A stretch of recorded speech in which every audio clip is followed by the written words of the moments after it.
Hi, this is Emily Ross, LPC, and we are here on week 2 of the Releasing Depression series. Last week we talked about depression in the body, and this week we're shifting our focus to depression in the mind. So the first thing that we're going to cover is mindset, which is really your thinking brain. So it's a way of thinking or a set of beliefs, attitudes, and perspectives that shape how we respond or how we act. And believe it or not, we didn't start thinking about this as a profession. I say we, therapists, psychology. We didn't start thinking about that until about the 1920s. It was then that we realized that beliefs and attitudes significantly influenced our experiences. It's kind of shocking when you think about it. It was 1920 when we started to realize that the way we thought had an impact on how we acted. But okay, so an attitude is how you feel. And remember, we learned last week, how we feel isn't in our mind. It isn't the thoughts we have about feeling, it's in our bodies. We feel with our bodies. So our attitudes are about how we feel in our body, and our mindset is how we think, our thinking brain, or our mind. And together, those combine to create our beliefs, which is where? In the spirit. That's why that mind, body, spirit aspects are always so important, because everything we do is always influencing all of those at one time. So Carol S. Dweck, I hope I said her name right, I probably didn't. She's a PhD. She talked and popularized the ideas of types of mindset. I believe she had 4, but we're going to focus on 2 today. Fixed and growth mindset. So in a fixed mindset, it's really just how it sounds, right? It's stubborn or unchangeable. They tend to think about documenting things rather than developing them. So I'll use myself in tap dance class. Somebody said, why don't you take, I'm taking ballet, why don't you take tap? And I said, well, I don't know how to tap. So why would I can't, I'm gonna fail at that, I won't be good at it. That's a fixed mindset. It is, I'm documenting that I don't know how to do it, and I'm using that to say I can't do it. That would be a fixed mindset. Growth mindsets think in terms of abilities and talents being able to be developed. So if I had a growth mindset about tap dance class, I'd say something like, oh, I don't know how to tap. Perhaps I should take a class. Maybe I'd learn how to do it. I'd be curious, can I learn how to tap when I'm 48 years old? That would be a growth mindset. And you can guess which one of those is more healthy for you going through life, right? If I'm 48 and I think to myself that I can't try anything new because I already know I'm going to be bad at it, I'm going to have a really boring second half of my life. I don't believe I can grow and develop. So it's pretty well agreed upon that growth mindset is a better frame of mind to have. It's more positive. There's better outcomes. There's research that supports the idea that it helps alleviate depression when you change your mindset. And people talk about toxic positivity or being too positive. It's not about gaslighting yourself into thinking that everything is fine or everything is happy. It's really about cultivating a mindset that says I'm capable of overcoming obstacles. I can develop the ability to be resilient. So there's certain things we can do to cultivate a growth mindset if we don't already have one, and the first one is to embrace challenges. So rather than buck up against them and have that fixed mindset of, oh, I can't do this because I've not done it before, approaching it with curiosity, like, oh, I wonder how I'm going to get through this. I wonder if I will be able to learn something new about this challenge. Another one is to use mistakes to learn. So we're human, we make mistakes, and we deserve grace and forgiveness for that. Part of how we learn as humans is to fail at things, right? Like motherhood's a great example. I don't get that right. I don't think I've had a full day of just perfect motherhood, right? Like I make mistakes in that every day. Every day I wake up and I try again to do better at it, but I don't beat myself up about it. I don't have a fixed mindset about it that I can't learn or do better. I try to see where I fell short or where there's an opportunity for me to grow, and I try to leverage that and do it different or better or learn or progress. So the next one is to cultivate resilience. That's a tough one. Like, just be resilient. It's really about so I'll use tap dance class again. I tried tap dance class because I was like, yeah, I'll try it and I'll see if I like it. And I was literally horrible at it. I was so bad. I'm in this class full of other adult women that haven't taken tap for years and years and years. I took it when I was like little, don't remember a thing. And I felt so embarrassed and so ashamed that I couldn't do it. Like I kept trying and I just couldn't get it. And so I sat down like in the back and just really wanted to cry. It was, I'm like, come on, you're 48 and you're gonna cry in the back of a tap dance class. And I wanted to quit so bad. Actually, I did. I didn't go for like 2 weeks. I didn't go to any of my dance classes for 2 weeks because I was pouting about it, I guess. Or I was really trying to not have a growth mindset about it. But in the end, I was like, okay, well, I could go out the rest of my life and that would be how my tap dancing story ended. Or I can suck it up, buy some tap dance shoes and try and be really bad at it for a while and eventually be a little bit better at it. Or maybe I won't, maybe I'll never get it. It doesn't really matter. Resilience is about getting up and trying again anyways. Trying again when you failed or been embarrassed or ashamed or whatever it was I was feeling that day. Probably all of those things, right? It's about doing it again anyways, getting up and trying again anyways. And that goes into the next one about cultivating a growth mindset. It's to emphasize effort rather than outcomes. So in the case of tap dance, Emmy's failed tap dance class, it would be, I could be proud of myself that I had the courage to try, that I had the courage to go try that class, even though I was pretty sure I'd be bad at it. And I could emphasize that I have the courage to go back and try again, or try to get better at it, or to continue on and try to learn that new skill. Instead of, oh, I made it to like the top of the class and I'm the best tap dancer ever now, which would be the outcome. So it's kind of like the outcome being, I'm now the best at it, is not a growth mindset. It's not going to cultivate positivity. The idea of, oh, I went back and I enjoyed learning and I had the benefit of all these women supporting me and cheering me on, which they literally did. They all were like at the other side of the room, like clapping for me when I got any of it down. They were like, you can do it. So emphasizing the effort and the connections that I made rather than emphasizing the outcome, which was I didn't get as good at it as I wanted. The last one to cultivate growth mindset is about self-talk, positive self-talk. And I'm gonna sit here for a long, long time.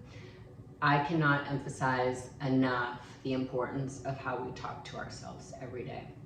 Whether you realize it or not, you're talking to yourself all the time from the minute you wake up. Actually, some people do it in their sleeps, right? Some people hear it as their own voice, some people think it as thoughts, some people see pictures, but all day long we are bombarding ourselves with messages about how we think and feel about ourselves. And to teach the importance of self-talk, I really like to do this exercise where I take 2 best friends and I ask them to go about their day for 24 to 48 hours and to think about what scripts they run in their mind all the time. Because we tend to have the same kind of self-talk all the time. We tend to say the same things to ourselves over and over again. So I ask the 2 best friends to go on their way and kind of make note of the different things they say to themselves all day, every day, to make a list, if you will, of the things that they say to themselves. And then I ask them to come in together and, well, I'll just show you. I ask them to say their list to their best friend, looking them in the eyes. And so here's how that usually goes. I feel that your mental health recovery was pointless. I feel like you're pathetic because you don't have a job. I feel like you're not deserving of the people in your life. I feel like you were stuck in life. Ooh. I feel like people see you as a woman. I feel like you were disappointing everyone. I feel like strangers judge you for how you act in public.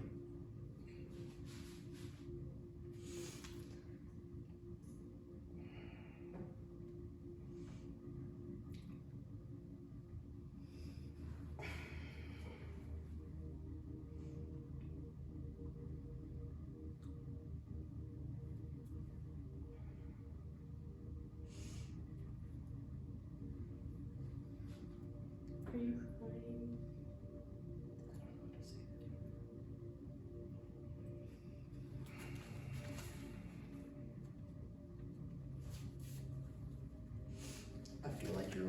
person because you can't support the people you love. I feel like you're too awkward with how you interact with people.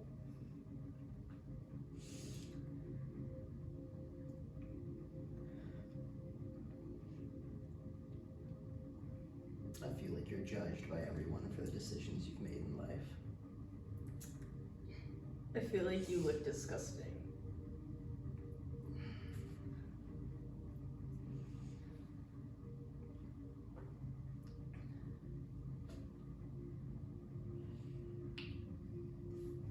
I feel like you burden everyone because you haven't moved forward in life. I feel like people don't like you, they just pretend to.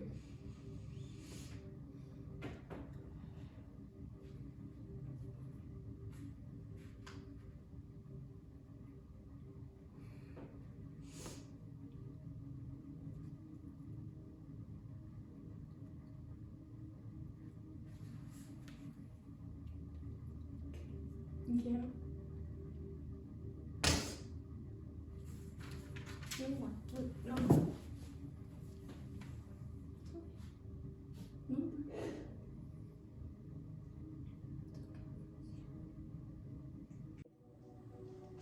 So people ask me a lot, why does how I talk to myself matter? And I hope you learned from that video why it matters. I feel like it's a really powerful exercise for the people who engage in it, and it can be really powerful to watch too. As you can see, the emotion of trying to say out loud to somebody who you really love and cherish the things that you say to yourself all day, every day. And I use this example sometimes when I try to explain it. If you're in charge of taking care of a young child and you wake them up and you immediately start barraging them with all the things that they do wrong or how they fall short, like you're not good enough, you don't look like everybody else, you're not as smart as everybody else, you're not going to be successful, you're just not good. If you fill that little soul up with those thoughts and then you kind of scurry them on their way, now you go be the best version of yourself today, do you think that they can? And that's what we do to ourselves. A lot of us have really bullied ourselves into just a puddle of mush before we even leave the house in the morning. And we can't do that. We can't constantly be telling ourselves how much we fall short and then go out and be the best version of ourselves. It's just not how that works. When we love ourselves and value ourselves, then we can go use the gifts that we were given and help other people. But it all starts with loving and valuing yourself. Everything starts there. So hopefully that video helped you realize how important it is how you talk to yourself. You know, you could see the mind-body connection when they were talking to each other. The words would physically get stuck in their throats. They had trouble getting them out. They became tearful. It's really hard. The importance of how you talk to yourself has to do with that mind-body connection. When you talk, even in your head, and your body listens, and your body and your mind work together to make whatever you say happen. So if I say I am depressed, my body and my mind will do absolutely everything in their power, which is everything, to make that come true for me. Because I'm declaring that I am that. It is a proclamation. I am depressed. Everything will now converge to support the fact that I am depressed. Better is to say I am feeling sad or lonely or isolated or afraid. Better is to name the individual feelings that I'm feeling and to say I am feeling this. That's transitory. That's an acknowledgement that I have some sensations in my body that feel like this, that are unpleasant for me. I am not those sensations in my body. I am not those feelings. I'm experiencing those feelings. And I know that sounds silly, like silly semantics, but just try it for a day. Instead of saying I am ugly or I am fat or I am unworthy, try saying I am feeling unattractive, I'm feeling unworthy, I'm feeling unseen. Try disconnecting from it just a little bit and see if that doesn't change how you feel for the day. So we are going to stay on mindset for the whole week. Today I'm going to put all week, I'm going to be putting some worksheet type things on Facebook. Please check out Emily Ross LPC on Facebook and try some of the worksheets. I would love if y'all would answer the worksheets or the questions in the comments and start conversations with each other. But some of this stuff is really deep and personal, and if you don't feel comfortable doing that, that's okay, but maybe practice them on your own. And we're gonna get into my absolute favorite part of being a therapist. Coming next is cultivating your inner hype man. Absolutely love this part, and it's gonna be a lot of fun. So thank you for tuning in. I want to hear your questions and your comments, and if there's anything that you would like me to clarify, if you put it in the comments, I'll make a short video to address it or answer you personally or publicly, however you like. But I hope you're enjoying the Releasing Depression series, and I hope you hit subscribe and check me out on Facebook, Emily Ross LPC.